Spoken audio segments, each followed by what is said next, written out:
Boa tarde a todos. Vou falar hoje nesta mensagem baseada em Efésios capítulo 6, versículos de 11 a 13, que diz o seguinte: revestível de toda a armadura de Deus, para que possais estar firmes contra as astutas ciladas do diabo. Porque não temos que lutar contra a carne e o sangue, mas sim contra os principados, contra as potestades, contra os príncipes das trevas deste século, contra as hostes espirituais da maldade nos lugares celestiais. Portanto, tomai toda a armadura de Deus, para que possais resistir no dia mau, e havendo feito tudo, ficar firmes. Então aqui é um cenário de guerra. É um cenário de guerra espiritual. A guerra espiritual e a guerra física, elas têm muitas coisas em comum. O Antigo Testamento, ele descreve várias guerras físicas entre Israel e outras nações. E aí eu quero mostrar aqui o seguinte, que nesta guerra espiritual que está sendo descrita aqui em Efésios capítulo 6, ela fala de uma série de coisas como armadura, várias peças da armadura, armas de guerra. Porém, algo aqui está faltando. O que acontece normalmente numa guerra convencional, está faltando aqui um fator que eu vou examinar o Antigo Testamento agora para mostrar como esse fator, na verdade, ele não está expresso, mas está subentendido aí. Então eu vou examinar aqui a primeira passagem do Antigo Testamento para mostrar isso. Primeiro livro de Samuel, capítulo 16, verso 21, onde diz o seguinte: e assim Davi veio a Saul, e esteve perante ele, e o amou muito, e foi seu escudeiro. Aqui nessa versão está pajem de armas, mas eu percebo que as versões mais corretas, creio eu, traz escudeiro. Eu prefiro usar a expressão escudeiro, como está na NVI, por exemplo. Então aqui nós vemos que Davi se tornou escudeiro de Saul. Escudeiro era aquela pessoa que levava as armas do herói, né? Geralmente na guerra tem o herói. No Antigo Testamento o herói é chamado Gibor, no hebraico é Gibor. E geralmente havia um rapaz, normalmente mais jovem, para levar as armas do herói. Esse aí era o escudeiro. E Davi aqui, ele se tornou escudeiro de Saul. Aí nós vamos para o capítulo 17 de primeiro livro de Samuel. Nós vamos ver aqui que o gigante Golias, que aparece aqui, ele também tem um escudeiro. Então vamos ler primeiro o livro de Samuel 17:7, que diz o seguinte: e a haste da sua lança era como eixo de tecelão, e o ferro da sua lança de 600 ciclos de ferro, e diante dele ia o escudeiro. Então,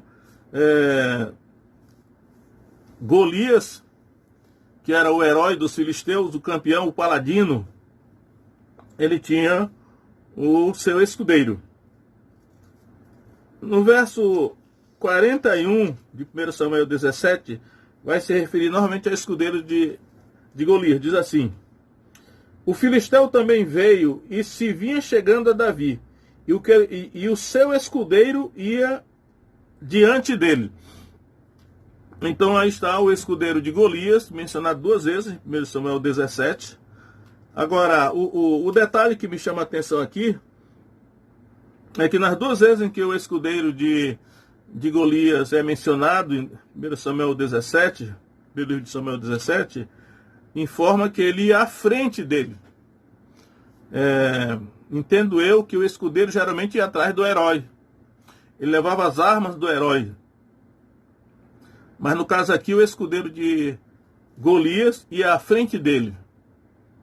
Até me também perguntado por que será que o escudeiro de Golias ia à frente dele e não atrás?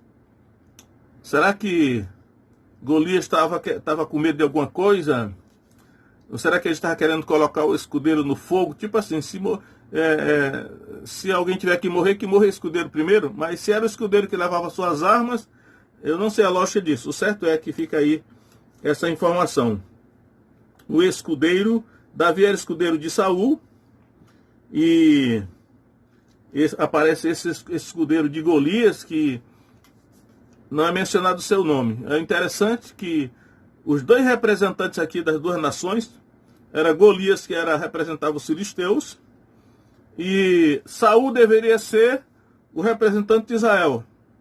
Mas nessa altura Saul o Espírito Santo já tinha se retirado dele, e ele, como os demais homens de Israel, estavam com medo do gigante, que, segundo a NVI, tinha 2 metros e 90 centímetros de altura, o Golias. Mas aí aparece Davi, que é o escudeiro de Saul. Aí vem paradoxalmente, que enfrenta o campeão dos filisteus, é o escudeiro de Saul, que não tinha essa obrigação legal, mas apenas de levar as armas do seu do seu chefe, né, do herói, no caso seria Saul. Mas Davi é que realmente enfrenta a luta, ele sendo apenas o escudeiro. Mas quero que guarde essa informação, e nas guerras tem o herói e tem o escudeiro, o que leva as armas do herói. Primeiro livro de Samuel, capítulo 14, essa questão do escudeiro, ela aparece assim mais claramente. E eu vou usar a NVI, porque eu percebo que a NVI, nesse aspecto aqui, ela facilita mais o entendimento, né? Tá com mais clareza. Então, primeiro livro de Samuel, capítulo 14, a guerra entre os filisteus e Israel.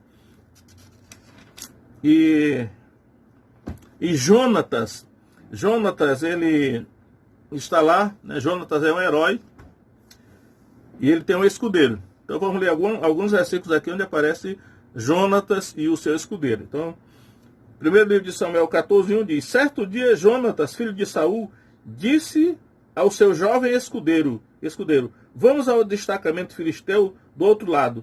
Ele, porém, não contou isso a seu pai. Aí está Jonatas e o seu escudeiro. Verso 7. Disse o seu escudeiro, não é o primeiro verso 6, né?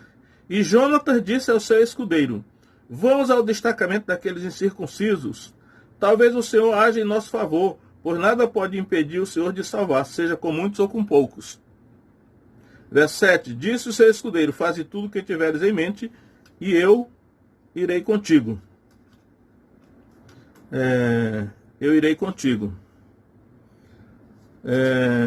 Verso 13 agora. Eu só quero ver, só ler os versículos onde aparece o escudeiro mencionado. Verso 13. Jonatas escalou o desfiladeiro usando as mãos e os pés, e o escudeiro foi logo atrás.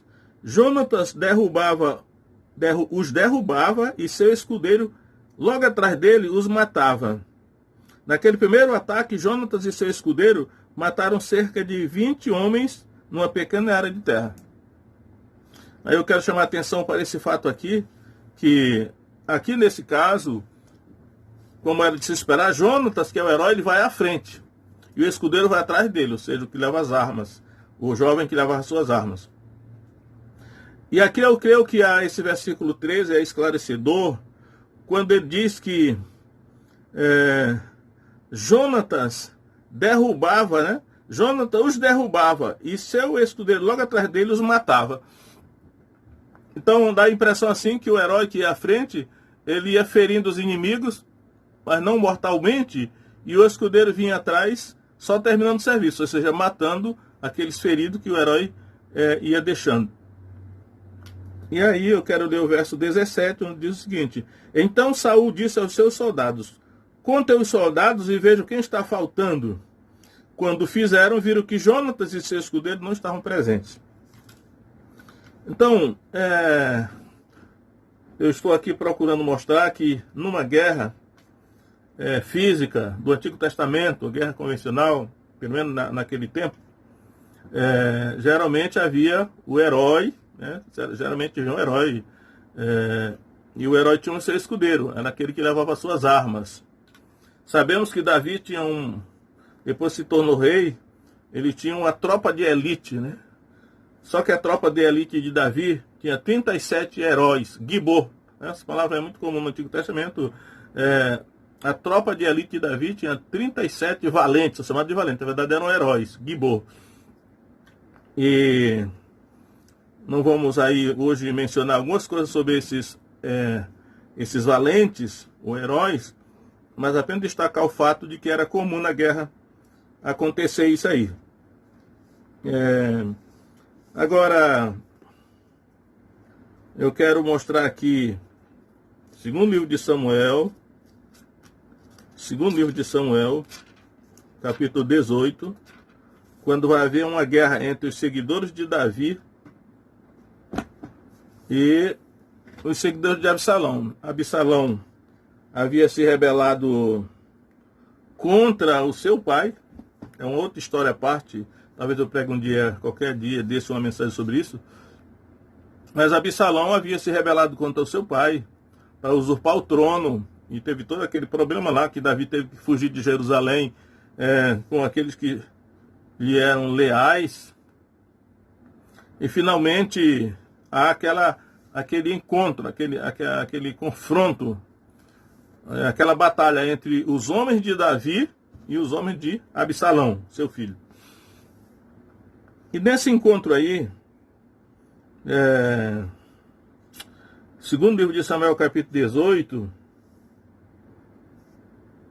eu vou ver aqui qual é o versículo. Vou deixar nível aqui porque não estou mais acostumado com essa outra. Segundo Samuel 18, diz o seguinte, versículo 14.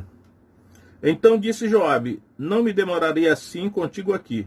E tomou 3 dardos e traspassou com eles o coração de Absalão, estando ele ainda vivo no meio do carvalho. Então aqui no caso Joabe, eu tenho observado que desses valentes do Antigo Testamento, Joabe era um dos mais valentes, um homem assim de alta categoria, muito valente. Eram 3 irmãos, Joabe, Abisai e Azael, filhos de Zeruia. Zeruia era irmã de Davi, portanto esses 3 homens, eles eram sobrinhos de Davi. E nessa altura Joabe era o comandante do exército de Davi. Então neste caso aqui, apesar de Davi ter dado ordem aos comandantes que tratassem brandamente o jovem Absalão, porque era filho dele, apesar de ter se rebelado, mas Davi não queria que ele morresse. Mas Joabe, aqui no fervor da batalha, desobedeceu às ordens de Davi e feriu mortalmente Absalão com 3 dardos. Pois diz aqui, tomou 3 dardos e traspassou com eles o coração de Absalão, estando ele ainda vivo no meio do carvalho. Os dardos aqui, poderia ser lança, mas pode ser flecha. Acredito que no caso aqui seriam flechas. Então Joabe disparou 3 flechas no coração de Absalão. E a informação que é acrescentada aqui é o seguinte, verso 15. E o cercaram 10 jovens que levavam as armas de Joabe, e feriram Absalão e o mataram. Então, essa é uma informação nova, porque normalmente o herói tinha um escudeiro, mas aqui vemos que Joabe, ele tinha 10 escudeiros. Era necessário 10 jovens para levar as armas de Joabe. Imagine o arsenal que era. Então, o Joabe realmente era um grande guerreiro, um grande herói, embora fosse vilão em muitas oportunidades, mas ele era muito valente.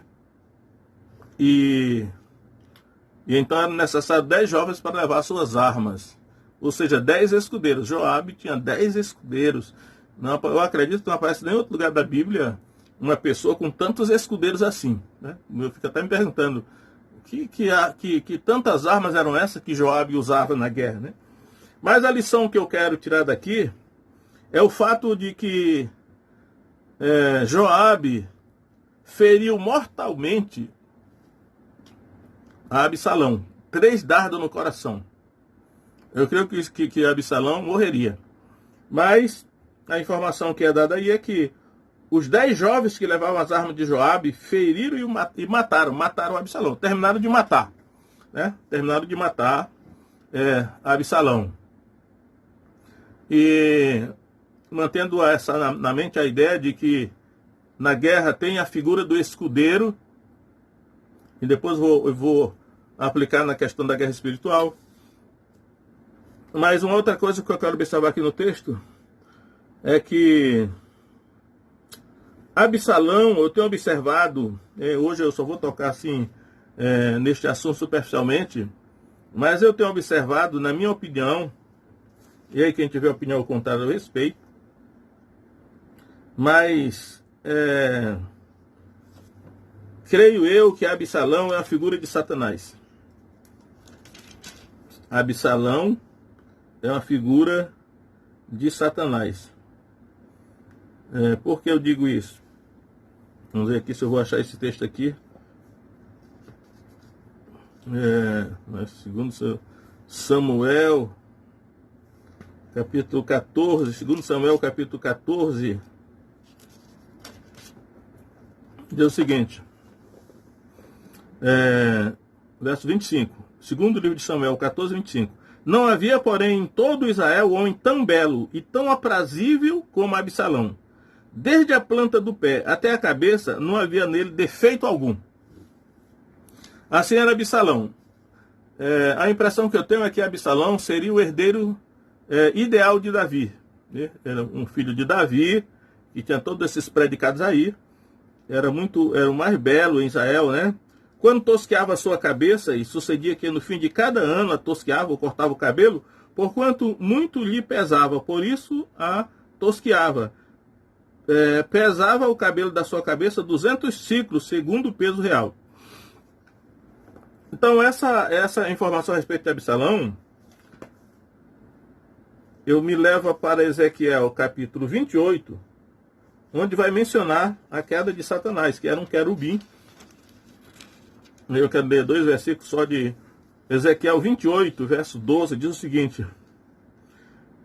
Veio mais a mim a palavra do Senhor, dizendo, filho do homem, levanta uma lamentação sobre o rei de Tiro, e diz-lhe, assim diz o Senhor Jeová, tu és o aferidor da medida, cheio de sabedoria e perfeito em formosura. Então, esse querubim que se tornou Satanás, ele era perfeito em formosura. Lembrando então que o homem mais belo de Israel era Absalão. Eu quero fazer essa conexão espiritual. É uma questão da tipologia, né?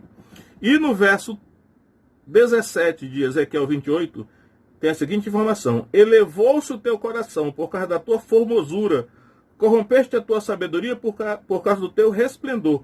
Por terra te lancei, diante dos reis te pus para que olhem para ti. Então, creio eu, como Deus na sua sabedoria, eu espero qualquer dia desse fazer uma mensagem nessa direção, que os detalhes de como Satanás realmente caiu, eles estão revelados na vida de Absalão, da maneira como Absalão também caiu. É uma história interessante. E aí, o que eu quero dizer é o seguinte, que assim como Joabe, e aí nessa questão da tipologia tem muitas coisas misteriosas, né? Não podemos ser dogmáticos, mas tem uma coisa aqui e outra ali que a gente vai pescando. Então, eu quero pensar no seguinte. Joabe feriu mortalmente Absalão com 3 dardos no coração. E os 10 jovens que levavam suas armas, que eram os 10 escudeiros, eles terminaram de matar Absalão. Na questão da tipologia, eu creio que Joabe, nesse caso aqui, apesar de que em grande parte ele se torna vilão também, mas ele representa como que Jesus. Jesus é o herói. E Jesus feriu Satanás de morte. Eu imagino assim que são as águias. Acredito que uma águia, eu ainda não consegui essa informação, né, exposto até aqueles que sabem muito a respeito das águias, podem até me corrigir nisso. Eu imagino que uma águia ela pode pegar uma presa e ferir a presa de morte e jogar dentro do seu ninho. E aí os filhotes de águia vão terminar de matar a presa e devorar. A ideia que me parece aqui é que Jesus feriu Satanás de morte, e mortalmente. E o ninho de águia realmente é a terra. A igreja são filhotes de águia. Então a igreja tem que terminar de acabar com Satanás. Parece uma ideia assim meio romântica, porque tem hora que parece que é Satanás que está acabando com a igreja, mas deixo isso aí para reflexão, né? Porque surge essa ideia mais ou menos por aí, né? Então agora, mostrando essa realidade do escudeiro que tem no Novo Testamento, ou no Velho Testamento, nas guerras convencionais, eu quero retornar para Efésios capítulo 6 e mostrar o seguinte. No cenário de guerra que está em Efésios capítulo 6, eu quero mostrar o seguinte. Neste caso aqui, da guerra espiritual, aonde são mencionados aqui os inimigos, nossos inimigos, né? Paulo diz assim, não é contra carne e sangue que nós temos que lutar. Não é contra seres humanos de carne e osso que nós temos que lutar. Até esses seres humanos de carne e osso são usados e manipulados por Satanás para atingir os seus propósitos, lutar contra a igreja. Mas Paulo diz, a nossa verdadeira guerra não é contra seres humanos de carne e osso, mas é contra principados e potestades, dominadores deste mundo tenebroso, cosmocrátoras, e contra as hostes espirituais da maldade nos lugares celestiais. Nessa questão da guerra espiritual, eu tenho pensado também, refletido às vezes, quando leio o Antigo Testamento, que esses 3 homens que são mencionados no Antigo Testamento, Joabe, Abisai e Azael, os 3 sobrinhos de Davi, 3 filhos de Zeruia, que era mulher, irmã de Davi, neles estão representados os 3 níveis da guerra espiritual. Então, o primeiro nível é de principados e potestades. O segundo nível é de dominadores deste mundo tenebroso, cosmocrátoras, né? Os governadores invisíveis deste mundo. E as hostes espirituais da maldade nos lugares celestiais, eu creio que é o terceiro nível. Eles são assim, tipo o soldado raso do exército de Satanás. Percebo até que nós vemos aí demônios de baixa categoria se manifestando e nós vemos muitas vezes eles sendo expulsos e tais. Todavia, eu creio que na medida em que o nível vai subindo na guerra espiritual, da autoridade de mais alto nível, me parece que elas não se incorporam com tanta facilidade assim, e acredito que elas também não são tão fáceis de encontrar assim. Assim como existe no exército de Deus, existe categorias de guerra espiritual.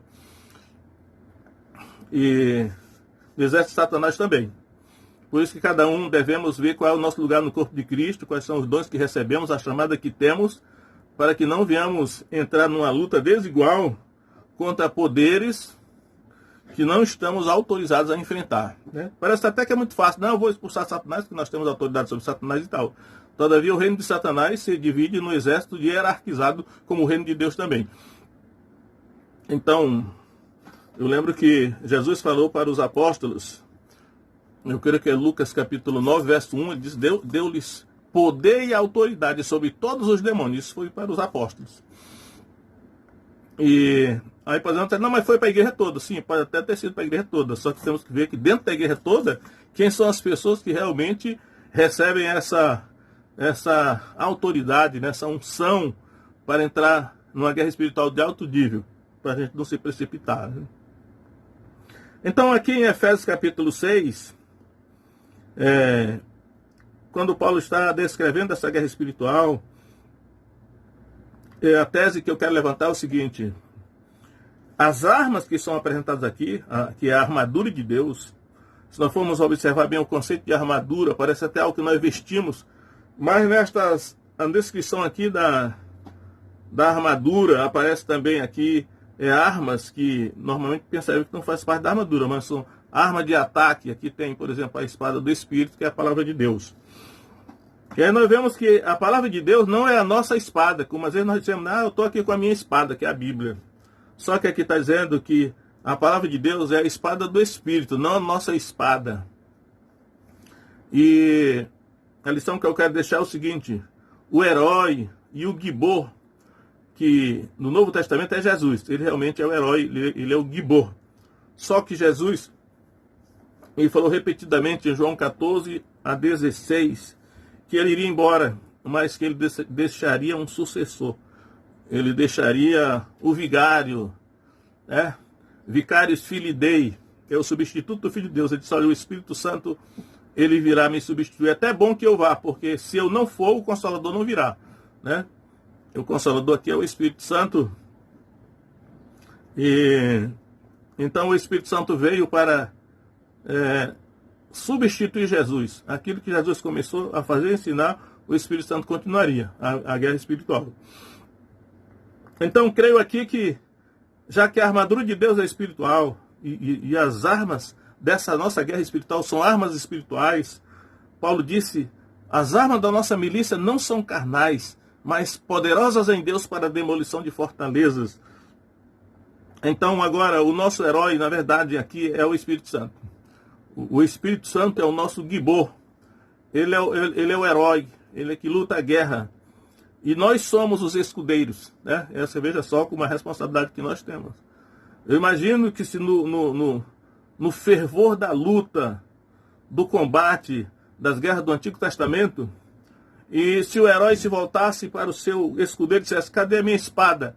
Ah, eu não estou com a espada, não. Ou então, cadê a minha lança, o meu arco, a minha flecha? Veja que a função do escudeiro era muito importante. Assim é hoje. E realmente é o Espírito Santo que é o herói, é o Espírito Santo que vai à guerra contra Satanás. Por isso que João diz assim, maior é aquele que está em vós do que aquele que está no mundo. Só que nós, como escudeiros, nós temos que transportar as armas do herói. Então, escudeiro do Espírito Santo é o que nós somos. E a nossa responsabilidade é levar as armas do herói. No fervor da luta, né? Nós temos que estar com as armas. Eu acredito que Jesus fez isso. Lá na tentação de Jesus, em Lucas capítulo 4, em Mateus capítulo 4 também, sempre que Satanás lançava um ataque contra Jesus, ele respondia, está escrito, não tentarás o Senhor teu Deus. E a informação que é dada em Lucas é assim, Jesus cheio do Espírito Santo, ele foi levado para o deserto para ser tentado pelo diabo. E toda vez que o diabo lançou uma tentação contra Jesus, ele respondia citando a palavra de Deus. Creio que ali, já que a espada do Espírito é a palavra de Deus é a espada do Espírito Santo. Jesus naquele momento estava até sendo o escudeiro ali, era Jesus. O Espírito Santo estava manejando as armas através de Jesus. Só que Jesus era um bom escudeiro, ele estava com todas as armas. E aí quando o diabo tentava, Jesus dizia, também está escrito, ao Senhor teu Deus adorarás e só a Ele servirás, ou darás culto. Então, a nossa responsabilidade como escudeiros do Espírito Santo é levar as armas do herói, para que no fervor da batalha nós não sejamos encontrados sem as armas, né? E que o herói realmente vai precisar. Jesus estava com as armas. E essa outra figura que eu quero deixar aí, que é essa de Joabe ferindo Absalão com 3 dardos no coração, e os 10 jovens que transportavam as armas de Joabe terminaram de matar Absalão. Eu creio que veja que nesse caso aqui a função do escudeiro não foi passiva somente, né? Ele não somente transportava as armas, mas terminava de matar aqueles inimigos que o herói feria. No caso de Jonatas, a informação que é dada lá é que os filisteus iam caindo diante de Jonatas. E o escudeiro que ia atrás dele ia só terminando de matar. Então veja que isso aí não é por acaso que está aí. E que nós também temos uma função ativa nessa guerra. Não somente levar as armas, mas na medida que o herói que vai à nossa frente vai ferindo o inimigo, nós vamos terminando de matar atrás. Claro que nesse caso aqui, como se trata de uma guerra espiritual, matar não significa necessariamente no sentido literal de matar alguém, mas tipo assim, terminando de derrotar, né? Então a participação nossa como escudeiros nessa guerra é tanto passiva no sentido de só levar as armas, mas também ativa no sentido de terminar de acabar